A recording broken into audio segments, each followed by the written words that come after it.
Well, we're still, no, we're still chasing our ninth win. Uh, Hindi talaga para sa amin tong larong to. No? They just shot really well. They never really just made their threes. I think they made 21 three-point shots. That's almost the record. Natayata namin yung record ng 23. And so, they're too short of the record. So, it's really hard to beat a team that's shooting that well. But, this is where your this is where your uh,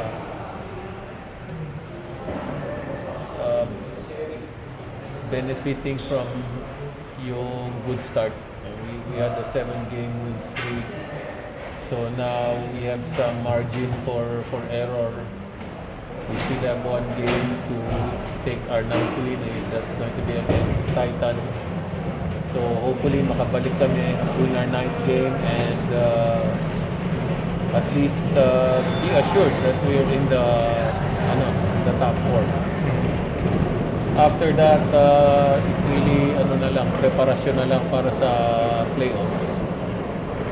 So we just have to move forward from this game.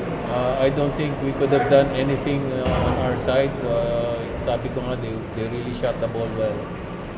And on our side, we couldn't execute the way we wanted to. I think we have to credit their defense. They played good defense on us.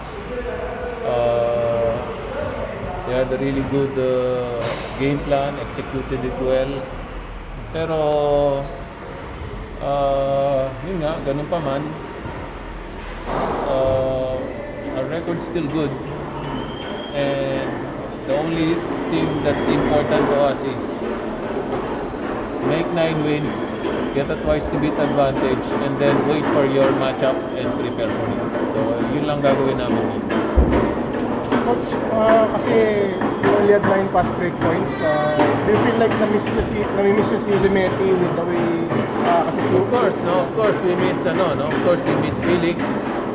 Pero tanggap na namin 'yun no. You have to you have to move forward from that, and you have to accept that and embrace that and find ways to mitigate or find ways to compensate for that. So siguro 'yun ang namin, 'yun ang pagtatrabahuhan namin. Pero nangyayari talaga 'yan, meron talagang in the course of a conference, going through the playoffs, injuries can happen. Sayang lang, actually Felix got injured again at the time when his game was peaking. Yun yung nawala sa amin.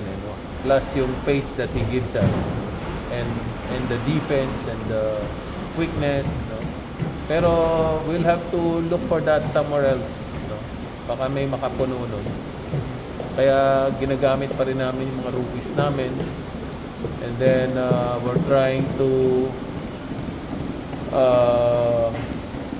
pati si Mamu ginagawa namin point guard paminsan just to see how that works out. So again, we'll try different things to compensate. Coach, tagal-tagal lumabas kayo sa locker kanina. Ano yung sinabi ko sa team regarding this? Itong mga to, sanay ito pagka natatalo kami, no umaga kami. Medyo mas maraming napag-uusapan. Sa akin kasi all the mistakes, all the corrections, all the things that you want to say to your team, mas mabuti fresh pa siya, no? Pag nagpalipas ka ng oras, you don't feel the same emotions anymore, no? You don't feel the same urgency anymore. So habang nararamdaman mo yung emotions at yung urgency na yun, sinasabi ko sa kanila.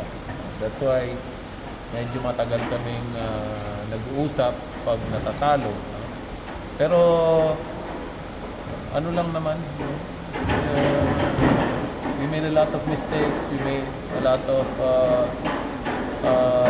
bad decisions, breakdowns on defense. Maraming breakdowns sa depensa. Tapos, our offense was not as smooth as we wanted it to be. But, ano yun, pagdating ng practice namin, kaya namang i-correct. Yun ang try namin i-correct lahat. Okay. Thank you.